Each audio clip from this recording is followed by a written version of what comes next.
Bem-vindos a mais um episódio dos Guardiões da Retenção, podcast da Retém Max aí para pequenos e médios empresários de todo o Brasil que querem se aperfeiçoar em vários campos da gestão. E hoje vamos focar sobre mais um assunto sobre sucessão familiar e como esse assunto deve ser tratado todos os dias para empresas aí que estão passando por essa parte muito importante.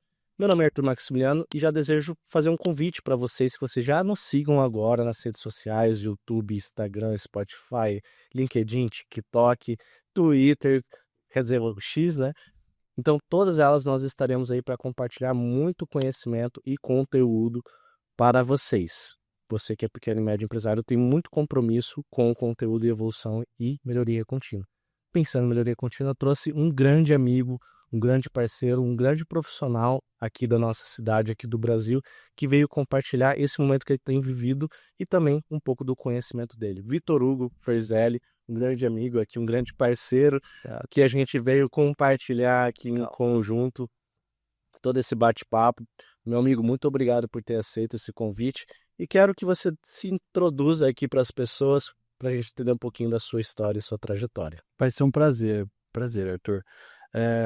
Para mim é sempre um prazer assim receber convites de pessoas diferenciadas como você e como a sua empresa também, que eu tenho uma admiração muito grande pelo trabalho que vocês estão fazendo. Meu nome é Vitor Hugo Ferzelli, eu sou cirurgião dentista e já atuo há 15 anos.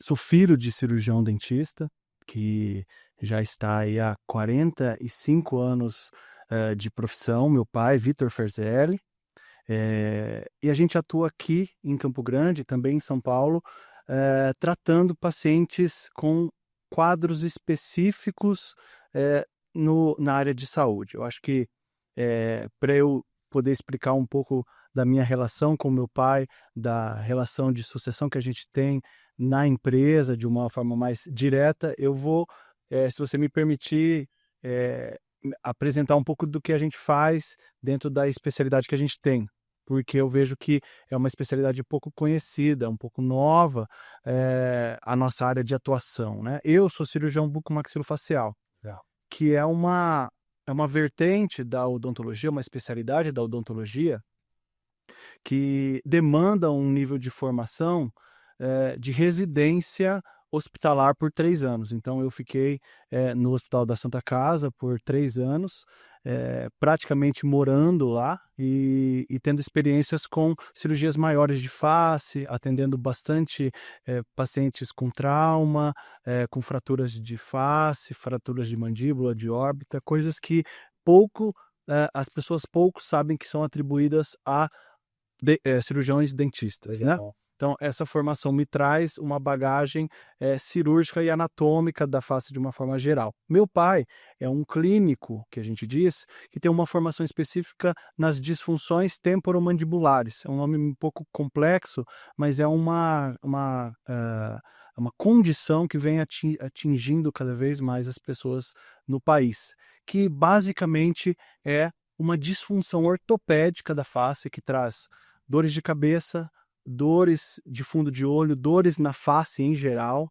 dores na região articular, né, e também estalos, várias condições que, tiram muita qualidade de vida das pessoas, muito mesmo. Tanto que, essa jornada dele trouxe, né, eh, uma procura de pacientes de fora, e aí a gente começou a atuar em São Paulo, né. Mas resumindo, é isso, assim, é um prazer estar aqui e falar com você. É isso. Ah, que maravilha, Vitor Hugo. E também conversar um pouquinho, beleza, você está vivenciando uma etapa, né, que, ou seja, seu pai consolidou uma trajetória muito importante profissional, e como que é pegar isso e estender, Hum. né? Porque você está num momento que ele não parou, Não. ele continua. E como que é você sendo visto com ele? Como que é essa sintonia? "Ah, não, eu peguei essa parte da empresa, estou atuando dessa forma, com essa técnica. Não, a gente faz isso, a gente distribui dessa forma". Como que vocês se organizaram? Nossa, essa é uma pergunta que você fazendo, assim, me traz várias reflexões que até então eu não tinha, formulado uma reflexão direta em relação a isso. Eu acho que vai ser muito interessante eu poder discorrer em relação a isso. Poxa, o meu pai é um cara diferenciado. Para mim, ele sempre foi um tipo de referência na área e também uma referência como pai para mim, né? Maravilha. E isso, assim, ele demonstrou e confirmou através da perseverança que ele sempre teve em construir o nome dele. Ele sempre me passava essa importância que a gente tem que dar para o nosso nome. E ele vem ao longo desses anos trabalhando muito forte com marketing, com a questão empresarial da clínica, mas também com resultado. Então é muito desafiador isso, né? Principalmente nessa área específica que a gente trata, os pacientes precisam, eles não só procuram isso, mas eles precisam disso, né? Então eu vejo que nesse sentido eu vi que a minha especialidade poderia somar com a dele para trazer os resultados que os pacientes precisam, né? Então eu faço uma atuação um pouco mais invasiva. Entenda que essa disfunção, ela tem vários tipos de abordagens. É como se a gente estivesse tratando de uma especialidade ortopédica, né? Aqui a gente tem 2 articulações e elas têm ligamentos e cartilagens e problemas de inflamação, artrose, enfim, como uma articulação, na área da ortopedia. Dessa forma, os tratamentos, eles normalmente são clínicos, que envolvem o uso de um tipo de aparelho, algumas orientações, medicações, mas, como nas áreas ortopédicas, demandam de procedimentos muitas vezes.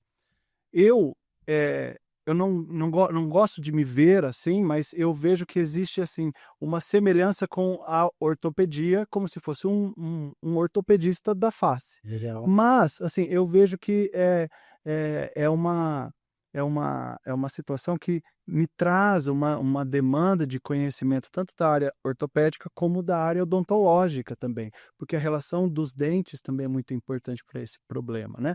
E o meu pai, ele sempre me trouxe essa informação, essa relação dos conhecimentos que eu não tinha. Então sempre somou muito de uma forma muito boa. Eu trago os conhecimentos agora, né, agora com um pouquinho mais de conhecimento, é muito bom você se ver, como um participante ativo para o conhecimento e para o resultado, né. Então o meu pai sempre me ensinou, e o meu pai sempre me incentivou, né, tanto que para falar aqui com você, para estar aqui hoje, para mim é uma consagração de um de um de um caminho longo que eu tive para conseguir falar, para conseguir me expressar, mas ele sempre me incentivou.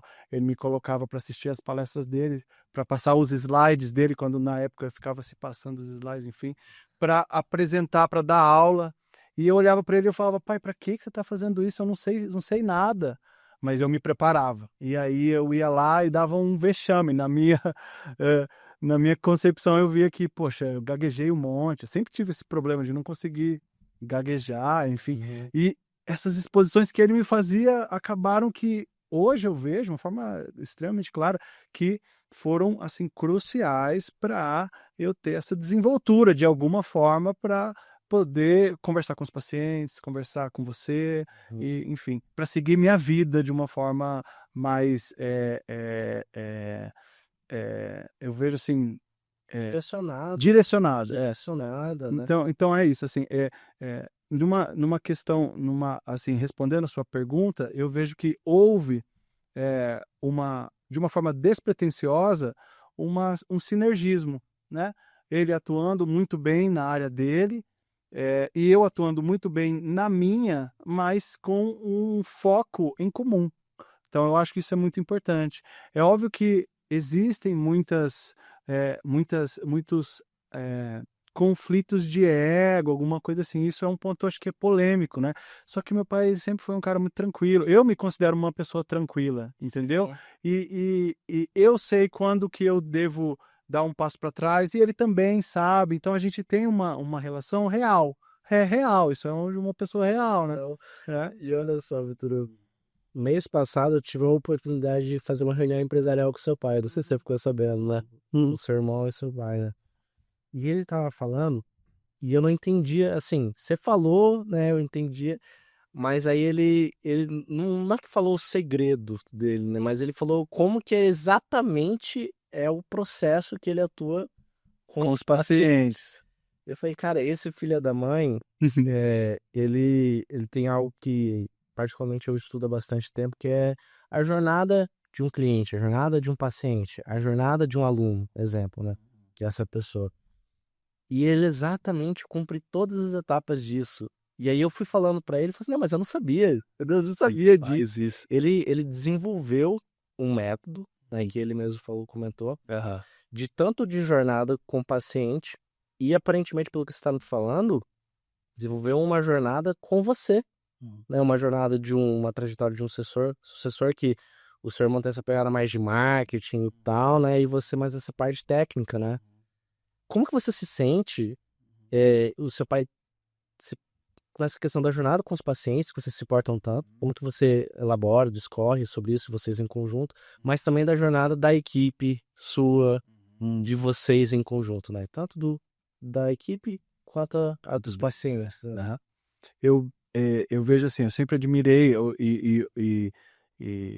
o trabalho dele, a abordagem dele, porque ele sempre conseguia, absorver os conhecimentos que ele mundo afora buscou e aplicar isso de uma forma muito direta. E eu vejo que uma das principais ferramentas que ele tem é a comunicação. É uma comunicação assertiva, é falar de uma maneira, que a pessoa vai entender, porque nessa área nossa que a gente trabalha, as orientações que a gente passa para o paciente, elas são importantíssimas para o tratamento, né. E assim, eu vejo que é interessante, porque eu posso, normalmente eu tento somar na hora certa para o paciente certo, porque eu sou um cirurgião, e ele sempre fala isso, mas assim, o meu foco não é operar o paciente, é justamente fazer com que ele, se restabeleça sendo o menos invasivo possível. Se não precisar fazer nada, não vai precisar fazer nada e isso é muito bom.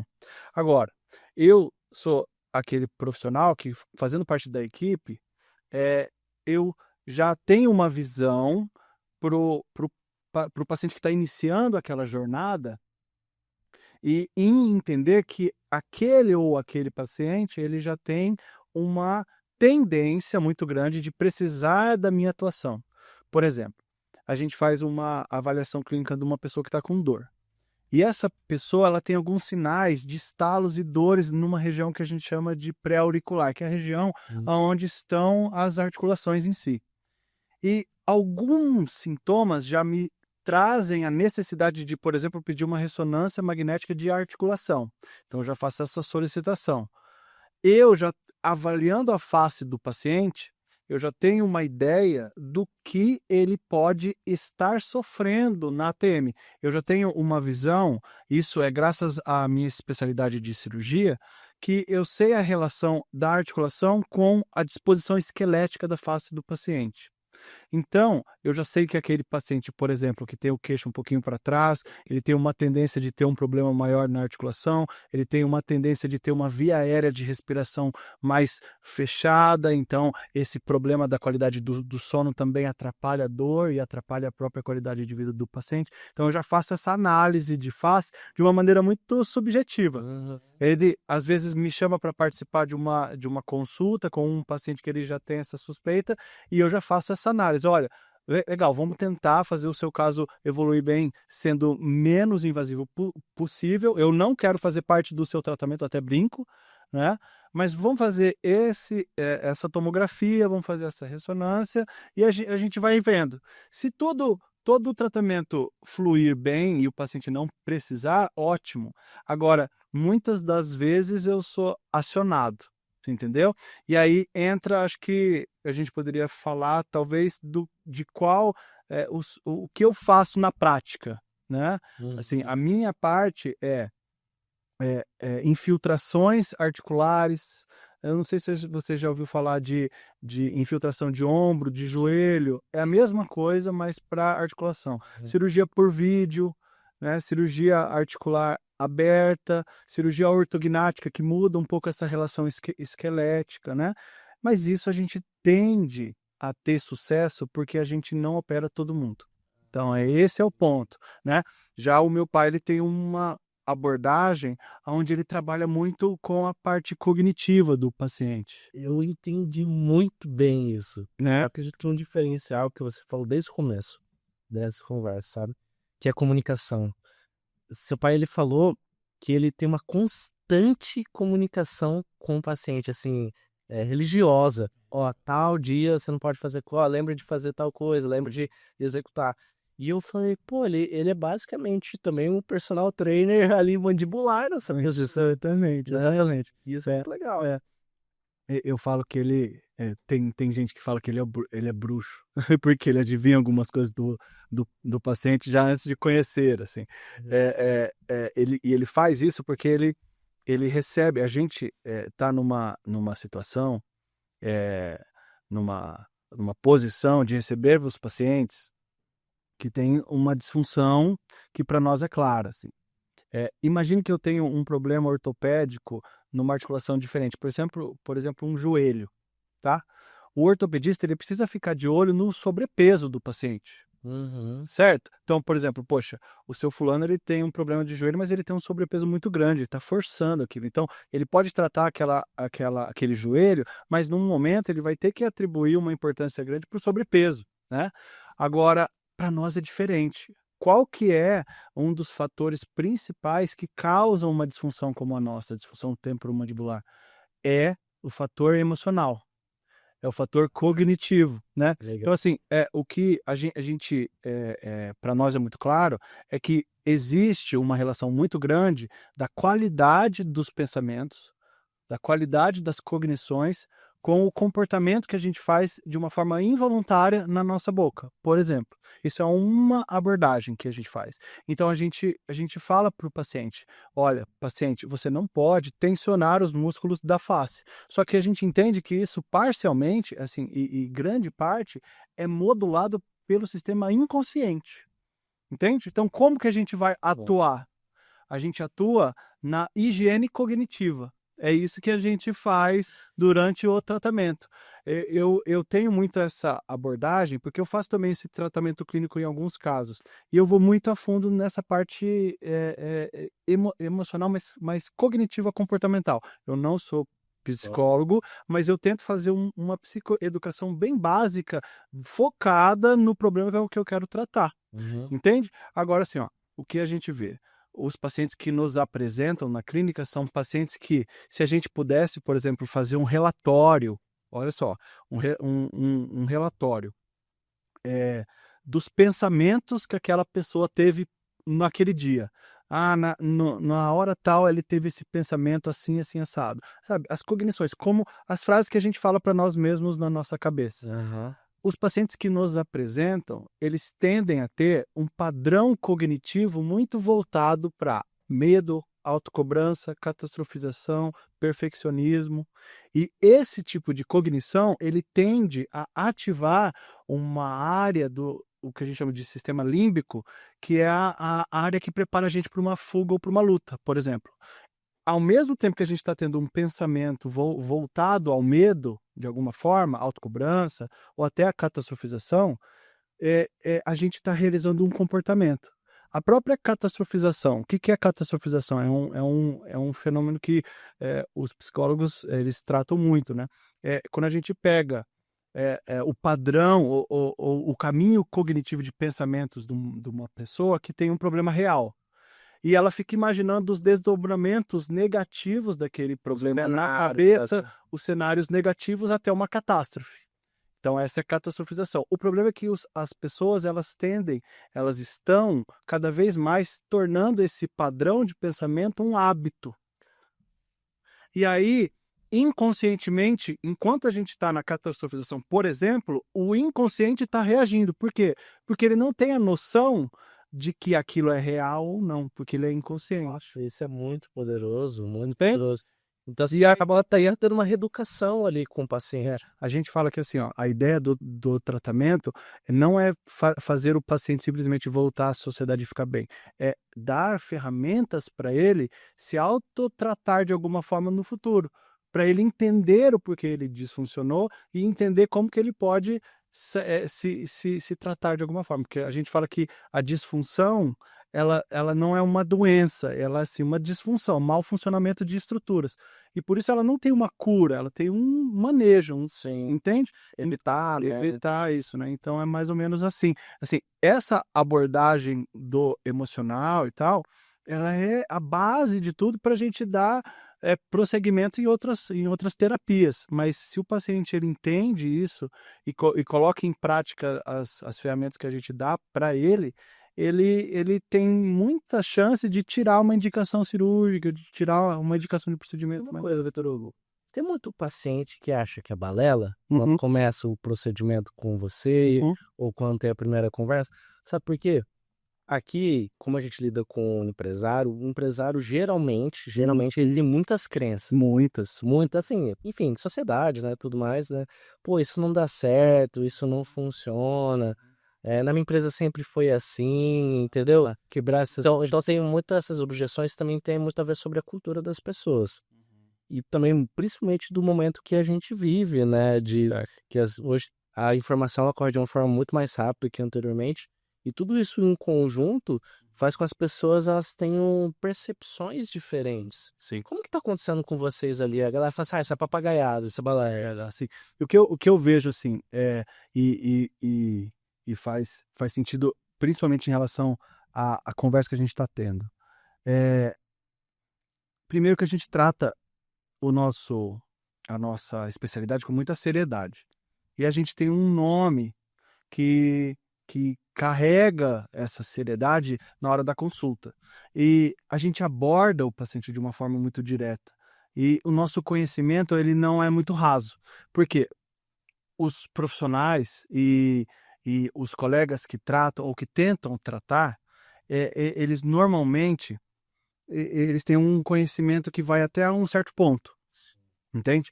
E os pacientes, quando vêm para nós, eles já vêm de outras tentativas. Então não é a primeira vez que aconteceu. Não. E aí é um ponto que eu vejo que é importante de você criar uma imagem. Porque para nós, o ideal é que o paciente já nos conheça antes de pisar na nossa clínica. E é o que a maioria das pessoas fazem. A grande maioria dos pacientes já fala, olha, eu já vi os vídeos, já entrei no site, eu já entendi. Agora, se aquela pessoa acreditar ou não confiar de uma certa forma, ela pode até cair no filtro da imagem que a gente criou. Se ele não acreditar, ele não vai vir na clínica. E é importante que ele não venha. Olha só que interessante, porque eu preciso que o paciente confie. Porque se o paciente não confiar, o tratamento não vai funcionar. Entendeu? Então funciona muito assim. Eu preciso que o paciente deposite a esperança que ele tem no tratamento dele para nós. E eu vejo que muitos dos pacientes que a gente tem, ainda bem, confiam. Mas os que não confiam, eles tendem a ter dificuldade. Entendeu? E aí a gente tem que o quê? Fazer abordagens mais invasivas. Então, Você acaba entrando com essas pessoas que têm maior dificuldade. Muitas vezes. Sério? Muitas vezes. E, só que assim, ó, a cirurgia, ela tem um custo biológico irreversível. Depois que você fez, não tem como você desfazê-la. O corte feito, ele é uma cicatriz. Entende? E você fazer a pessoa acreditar, entender isso é importante. Né? Porque muitos acham que indo para a clínica, só fazendo uma cirurgia já vai resolver. Mas não é assim que funciona. Deixa eu fazer uma pergunta poderosa, porque eu também sim, eu falei, caraca, eu vi como vocês separaram, né, as funções, entre aspas, de vocês, né? E se por obra do seu destino assim, o seu pai falasse, não vou mais atuar. Como que você faria? Porque eu tava me perguntando esses dias, né? A gente tem vários amigos em comuns, né? Que também tem empresa e tudo mais. Eu falei, se essa pessoa desiste hoje, se seu pai não desistisse, mas parasse, você acreditaria que você teria que fazer para prosseguir com esse legado? O que você faria? Em termos da parte técnica ou empresarial? Eu acredito que os dois. Fala primeiro a parte técnica Aham. e depois a gente É. culmina na parte empresarial. Eu penso assim que é, durante várias horas, eu saía da faculdade, então assim, o que ele faz clinicamente, ele me ensinou durante todos esses anos, desde o começo da faculdade. Eu saía da faculdade e ia lá na clínica dele para eu ficar assistindo as consultas. Então, ele já me passou isso, ele sabe disso. Ele sabe que eu sei fazer o que ele faz. Talvez não tão bem, óbvio, Aham. mas que ele já me deu o Aí caminho. não tem a magia ali, o bruxismo. O bruxismo, isso aí a gente vai conseguindo com o tempo. É difícil, mas eu acho que com os anos vem. Agora Você já consegue descobrir algumas coisas ali? já, já, Legal. já. Eu vejo assim que eu tenho um pouco desse sangue dele de bruxo, de árabe que ele fala, né. O meu pai ele vendeu muito tempo sapato. Olha que Então ele legal. trabalhou de feirante também, então ele tem uma história, com venda, com conversar com as pessoas, né, muito forte. Acho que ele carregou, ele me ensinou a importância disso, Cara, né. que legal isso. É. E aí o que eu penso, assim, em relação à empresa, né, eu vejo que os colegas que confiam no trabalho dele, precisam confiar no meu. Muito bom. E isso é difícil, não é do dia para noite, é eu estando aqui, é eu acordando cedo para ir numa cirurgia, eu acordando de madrugada para ir num curso, é eu desde o começo da faculdade dando importância, é tudo até chegar o momento que isso pode acontecer, essa sucessão pode acontecer. A gente tem que se preparar sempre para um cenário difícil, eu vejo, sabe? Sim. Então, eu não posso, ainda mais na minha área, por exemplo, eu não vou herdar uma fazenda, eu não vou herdar uma rede de alguma tipo de loja, enfim, eu vou herdar uma clínica, mas se eu for Metodologia, uma não, marca. mas vai depender de mim, Sim. diretamente. Eu sou a cara e eu sou a mão que trabalha na minha empresa, e vai ser assim, entende? Até um certo ponto, ou pelo menos nesse segmento vai ser sempre assim. Então eu preciso me preparar, é o que eu venho fazendo durante esses anos todos, entende? Se Maravilha. preparando para um dia acontecer isso. Só que é interessante, eu não posso ficar esperando isso acontecer, porque na realidade é o que eu não quero. É. Quero que ele continue trabalhando até quando ele quiser. Agora, enquanto isso não acontece, eu de uma forma muito feliz, eu, eh, adiciono outras terapias no que eu faço, entende? Sim. Então eu tento sempre somando para que quando uma situação de sucessão acontecer, eu estar, na minha concepção pelo menos, mais preparado do que eu acreditava que eu poderia estar, entendeu? O máximo possível. É óbvio que, assim, a gente é insubstituível, né?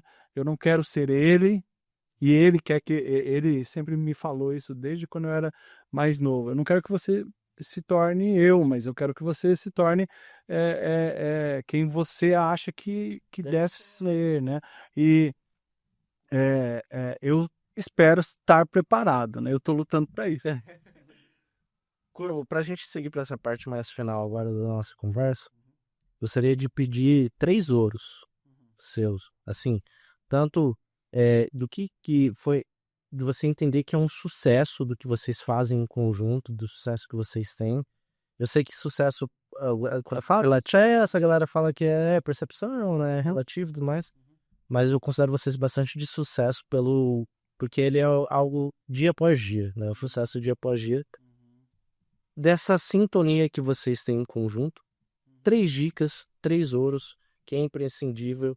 É uma pessoa que está passando agora. Se você estivesse passando para o seu filho que nasceu agora, Legal. como que seria isso? Eu tenho, assim, eu não sei muitos 3, mas eu vou responder os 3. Legal. Agora, eu não tenho dúvida que para mim é o principal, priorize a relação, priorize o relacionamento bom com a pessoa que você vai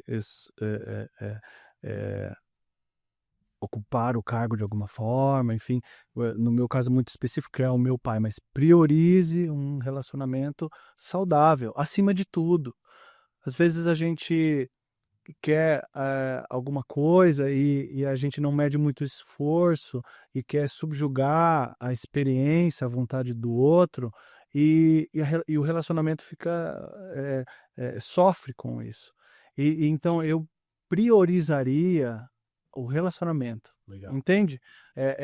Entender o seu lugar é muito importante. Agora, assim, é um pouco de sorte, porque a reciprocidade pode não acontecer. Ele poderia não respeitar os meus conselhos, como ele sempre respeita.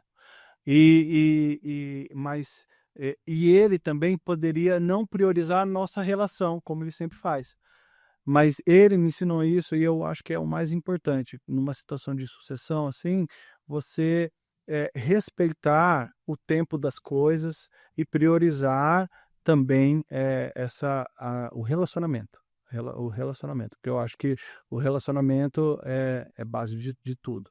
Fora a questão de encontre, um sentido profissional no que você faz, que as coisas vão vir de uma forma muito mais fluida, muito mais fácil. Eu tive essa sorte de encontrar o meu objetivo, o meu foco principal da profissão e isso ser uma realização de vida para mim, Que fantástico. né. E assim, tratando sempre as pessoas independente da classe da melhor forma possível. Isso também na minha visão, sempre me trouxe coisas boas, entende? Essa possibilidade da gente conversar com muitas pessoas diferentes, mas sempre, às vezes, numa situação parecida de dor e tal, me trouxe relacionamentos que, independente da classe, enfim, eu dei muita importância, e isso sempre floresceu de volta para mim de alguma forma, entendeu? Corvo. Vitor Hugo. E essa que eu penso. Não, eu tô, né? A gente tava falando aqui, né? Esse daqui é a segunda vez que a gente tá gravando esse episódio e na realidade, ainda bem que a gente gravou pela segunda vez, porque foi muito melhor que a primeira. Que legal, que não é tudo melhor, muito legal, muito mais profundo, né? Muito mais assertivo, que é exatamente o conteúdo que a gente estava precisando no podcast. Você veio na veia dessa vez. Você se preparou, né, meu amigo? Não, eu me via tendo alguns pensamentos. Pô, acho que eu vou falar isso, acho que eu vou falar aquilo, porque é um tema muito legal. Você acertou no tema, eu acho. A gente acertou em conjunto. Vitor, eu quero que você deixe agora para a galera aqui redes sociais. Como que a gente encontra Ferzelli? Você, seu pai. Certo. Como que a gente faz caso que pode, possa ser um sinal que eu esteja precisando de vocês? Certo. Também se deixa aqui para a câmera, para eles sentirem, né? E aí a gente já caminha para o fim. Certo, uma mensagem final ali. Tá. Bom, a gente está no Instagram como Clínica Ferzelli, o meu nome mesmo, Victor Hugo Ferzelli, e o meu pai, @Victor Ferzelli, né? Assim, como eu te disse, a gente encontrou nos pacientes disfuncionados e no problema de ronco, que a gente não teve muito tempo de falar, mas eu vou falar de uma forma resumida, o nosso caminho principal profissional, né? A disfunção temporomandibular, ela é uma condição quase que de saúde pública velada. Tem muita gente que sofre com isso e não sabe que está sofrendo disso, né? Alguns sinais e sintomas são dores de cabeça com muita frequência, dores na região temporal, estalos, cansaço ao mastigar, dor de fundo de olho. Entenda que você não precisa ter todos os sinais e sintomas, mas às vezes algum deles já é o suficiente para você ser classificado como uma pessoa com uma DTM, né? Agora, eu oriento as pessoas a procurarem o quanto antes uma avaliação, porque o problema ele tende a aumentar de uma forma muito velada, porque ele parece que melhora, mas não melhora e fica por anos e chega numa situação que a gente tem que indicar alguma coisa mais séria, enfim, né? Fora isso, também a gente trabalha muito com a parte de ronco e apneia, que também tem uma relação muito grande com a parte de dor, né? Então, toda essa parte social do ronco também é muito importante, né? Toda a análise de face dos pacientes que têm essas condições também é importante. Então, muitos pacientes que têm uma indicação, por exemplo, de uma cirurgia ortognática, esse tipo de cirurgia que muda a face das pessoas em detrimento da função, ele quando o paciente tem uma disfunção, ele precisa ser acompanhado por alguém que entenda das duas coisas, então eu acho que também é muito importante, né. Mas assim, de uma forma para finalizar, eu penso que é muito feliz esse tópico, principalmente para mim, porque eu aprendo muito quando eu venho, porque me traz, reflexões que a gente no dia a dia não para ter, né. E eu vejo que, para as pessoas que estão assistindo, enfim, que vão ter uma ou que têm um relacionamento como esse, de sucessão, eu penso assim que a gente tem que agradecer a oportunidade que a gente tem, do caminho que já foi trilhado pelos nossos pais, enfim, e e só que a gente precisa realmente fazer valer, né, porque a dor da perda vai ser pior, né. Não quero, trazer um ar de pessimismo, mas é isso, a gente tem que se dar, ser bom, acreditar no bem das pessoas, isso é uma situação até que a gente estava conversando há uns dias atrás, eu penso assim, a gente tem que ter um otimismo, eh, ingênuo, entendeu? Acreditar que as coisas vão dar certo, sempre. Sempre fazer o máximo para que elas deem certo e acreditar no bem das pessoas, porque senão não sobra muita coisa, né. Não vale a pena, né? Que pau. Assim, Você treinou, não treinou, não, não treino. Doutor Hugo, muito obrigado pela sua presença, de verdade, superou minhas expectativas, é verdade, ali, cara, que conteúdo fantástico. E bom, agradeço a sua presença, agradeço vocês, queridos ouvintes, que ficaram até esse momento. Realmente tem muito conteúdo, tem muitos episódios anteriores para vocês acompanharem, episódios desse nível, né? Esse nível foi elevadíssimo, né? Vocês não concordam comigo? Mas tem outros muito importantes para vocês assistirem, principalmente sobre sucessão. E também vão ter próximos incríveis para vocês. Aguardo todos vocês lá.